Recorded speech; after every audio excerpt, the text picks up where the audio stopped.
Thanks, guys. Thanks for having me thanks for having me up here. How many people have faced adversity in their life? Divorce, business that failed, something went wrong, friends die. It happens. And so today I want to talk about how to overcome that stuff and how to face adversity head on like a lion. Because I believe adversity is the road to success. So we're going to face obstacles. Everything that can go wrong does go wrong. I've been building businesses since I was a little kid. My parents were divorced. I grew up in a neighborhood of all organized crime. Friends got killed. They went to jail. And once you face that, once you accept that you are going to face resistance on a daily basis, you accept it, get excited about it, life becomes easy. The problem is that normal is changing, right? Every generation that goes by gets a little easier, gets a little softer, takes care of their kids in a way that is very coddling, and so we're not prepared to deal with all this stuff. First thing you got to do in life, whether you're tackling a business, whether you're interviewing somebody, whether you're in a relationship, is commit. You got to define your values and beliefs. In our races, we have a spear throw, and I like to say that your values are the target.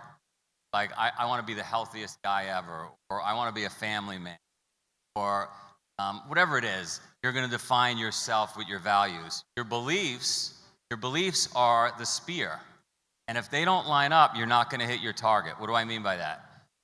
If you believe it's okay to smoke, if you believe it's okay to flirt with women, but you value a great relationship, you value being healthy, your spear is not going to hit the target. You got to commit. You got to make sure your beliefs and values line up. That's step one. Step two, you got to define your true north. What do I mean by that? Where are you going in life? If you want to be the greatest mountain climber ever, I climbed the mountain Aconcagua down in South America, and my whole life I've been preaching and learning this idea that you don't quit. Right? We've all heard that. Don't quit. Stay on the course. No matter what goes wrong, get it done. Climbing this mountain, I'm 8 days in, and we're 100 yards from the top, and a lightning storm breaks out. They tell us we got to sit there for a day, and a day turns into 2 days, and a day turns into 3 days. I thought to myself, you know what? I don't want to be the greatest mountain climber that ever lived. That's not my true north. I want to be with my wife and my kids. I want to be a family man. I made the decision to get off the mountain. And it wasn't that I was fearful of climbing that mountain, or, but whatever it may be, it was that my true north wasn't to be the greatest mountain climber that ever lived. So you have to define what your true north is. I interviewed a guy who had done 9 Tour de France races. And I said, hey, was it tough to get into EPO or performance-enhancing drugs? And he said, no, it was really simple. My true north was to be a person that I could look back, that when I died, people would talk about me in this light.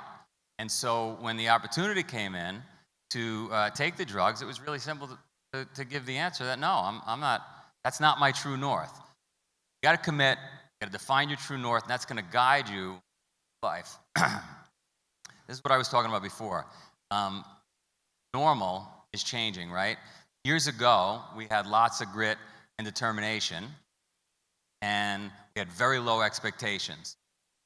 Walk out of a cave in the morning, just hope you didn't get eaten by a lion.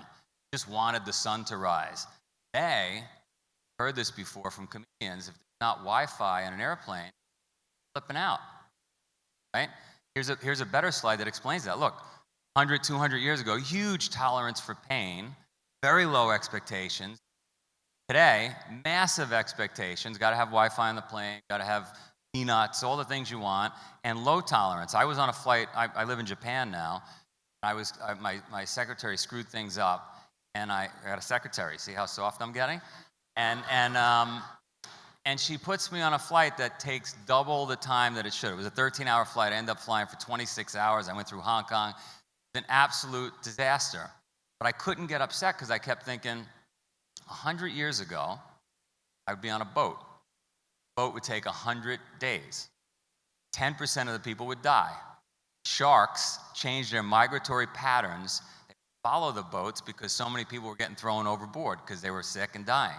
How could I possibly complain in this perfectly safe, healthy airplane, Wi-Fi or no Wi-Fi, and it was going to land, right? So the point is, let's get back to the old days. Let's have a really high tolerance for pain, really low expectations. Change your frame of reference. Years ago, I hired people from Eastern Europe. And in Eastern Europe, they fight for milk, or at least they did, 15, 20 years ago, every day. And there was nothing that I could throw at them. If we were going to work on Saturday, or we had to stay late, or payroll was a day late, it didn't upset them. They were just give me more hours. I just want more work. They were fighting for milk every day. So it's important that we change our frame of reference. We're going to be successful in life, in marriage, or whatever it is, because you're less likely to get upset when the going gets tough. As I said, the going. Delayed gratification. What do I mean by that? I was just talking to this gentleman down here earlier today, and talking about this blog you guys should look up called "Will It Make the Boat Go Faster?" So there was a crew team, UK, going to compete in the Olympics in rowing. There was no chance they were going to win. Captain of the team decided that for the next 3.5 years, they were going to do was every decision they made, they were going to ask themselves, will it make the boat go faster? In other words, guys, let's go out for ice cream tonight, or let's go partying, let's go to the movies. They asked themselves the question, make the boat go faster? The answer was no, they were not going to embark on whatever that was. So what I propose to you, and I do this, is don't waste time. Don't take the cookie. Don't take the marshmallow. How many of you know the marshmallow? Years ago, Stanford University, Professor Mitchell puts a bunch of kids in cubicles. And he puts a marshmallow in each cubicle. And he tells the kids, you can have a marshmallow now, or a cookie, or you can wait, and when I get back, I'll give you 2. As you can imagine, most kids eat the marshmallow or the cookie. Kids that waited, they followed for 30 years along with the kids that didn't wait. What they found was that those kids had better SAT scores, they had better marriages, they had better jobs, everything in their life was better. So the ability to delay gratification and ask yourself, will it make the boat go faster, changes your life. Here's a trajectory of a marriage or a race, or starting a business, or interviewing somebody. It starts out with commitment. We talked about that, right? I'm going to run 26.2 miles. I'm going to do a marathon. I'm committed. I tell all my friends. Now I got to delay gratification. I got to wake up earlier than I planned on waking up. I got to go to bed earlier than I planned on going to bed. I got to not have that extra glass of wine. Then I face disillusionment. I'm about 3 weeks into the training. It absolutely sucks. I want to go drinking. My friends are telling me I couldn't make this thing, right? I couldn't get this done. So I'm thinking about quitting. And what happens? In the middle of the race, I'm at mile 15 and I'm broken. My feet are killing me. There's no way I'm going to get this done. Or you're 2 years into your marriage or relationship, whatever it is, right? And you're at that low point. You want to quit, and the naysayers are piling on top. I believe that right at that moment, your frame of reference dictates whether you're going to finish or you're going to quit. Right? That moment right there, that decision is dictated by frame of reference. And so what I do to change my frame of reference, because I'm not Eastern European, I didn't grow up 100 years ago, and I do fly in an airplane, and I do have a secretary, is I embark on purposeful suffering. I wake up in the morning and I do 300 burpees. I carry a kettlebell around with me when I travel.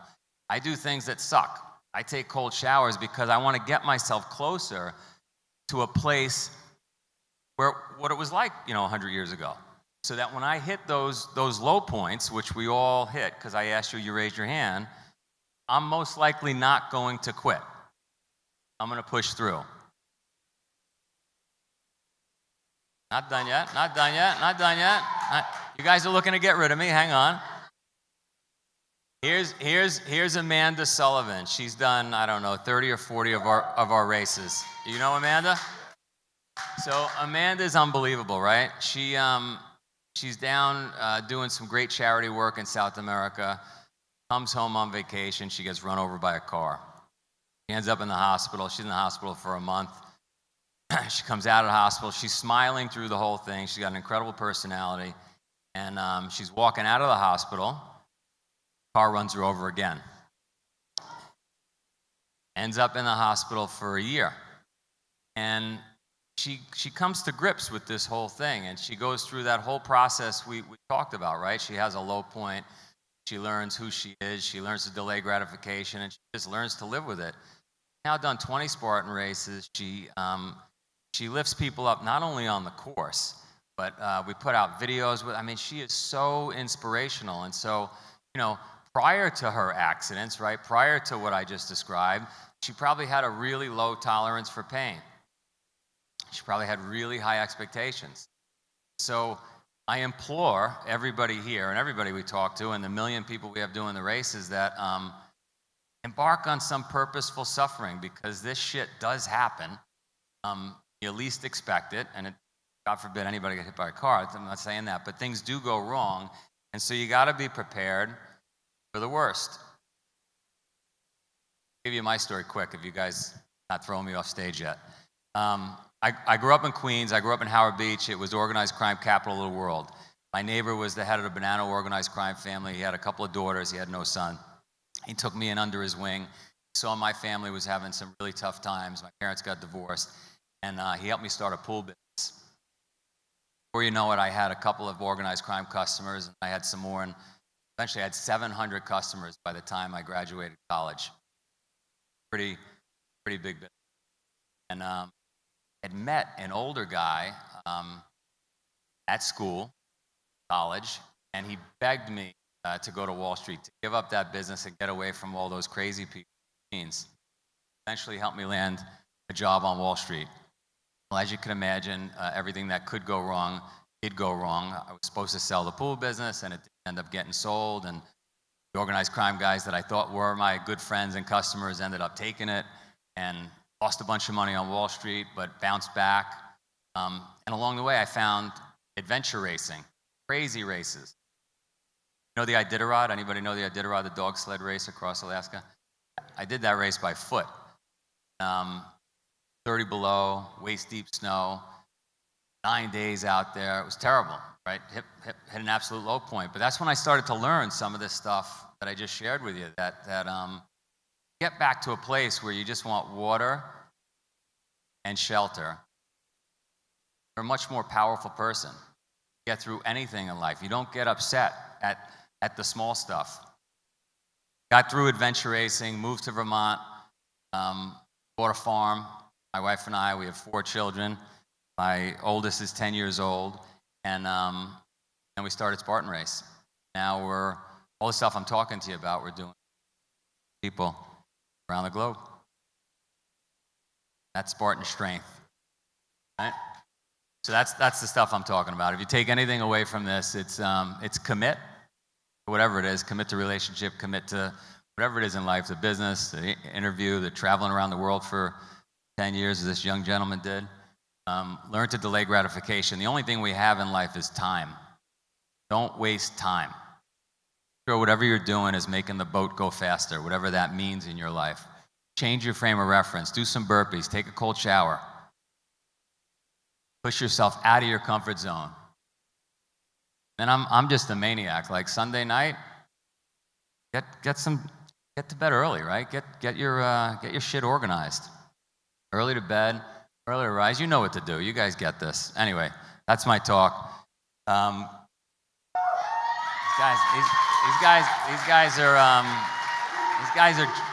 These are drunk Spartans over here.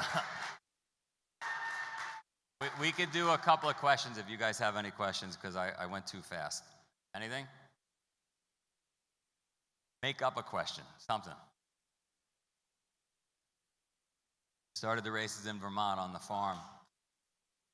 Guy's a maniac. Yeah, I had this idea that wanted to change lives, wanted to put people through that little program, and 700 people showed up to the first race.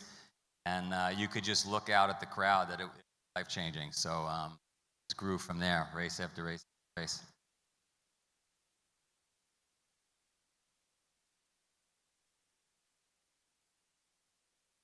Question is, what's the hardest course out there?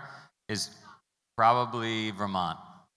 Probably Vermont. Vermont is a, he did it, he's tough. All right, he's tough. Anything? So, what's the advice for somebody who wants to be a Spartan? First of all, everybody in this crowd is a Spartan.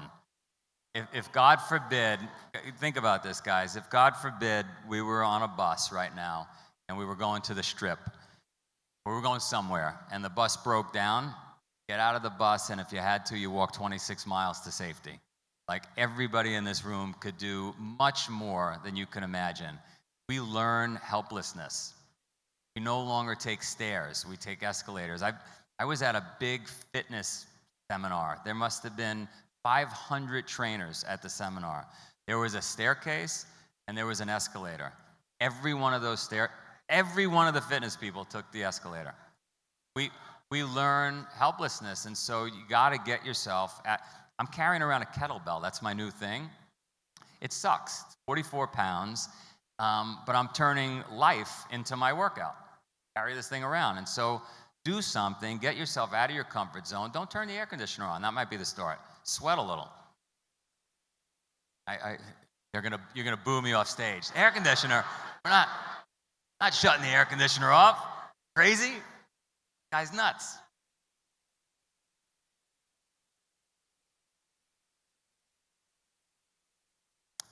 What made me think about converting this into a business? Well, I'm an entrepreneur since I'm 10 years old, but if I could do this one for free, I would do this for free. If we could charge zero and make it work, I would, but it just doesn't work that way. Everybody wants to get paid, the employees, the real estate that we rent.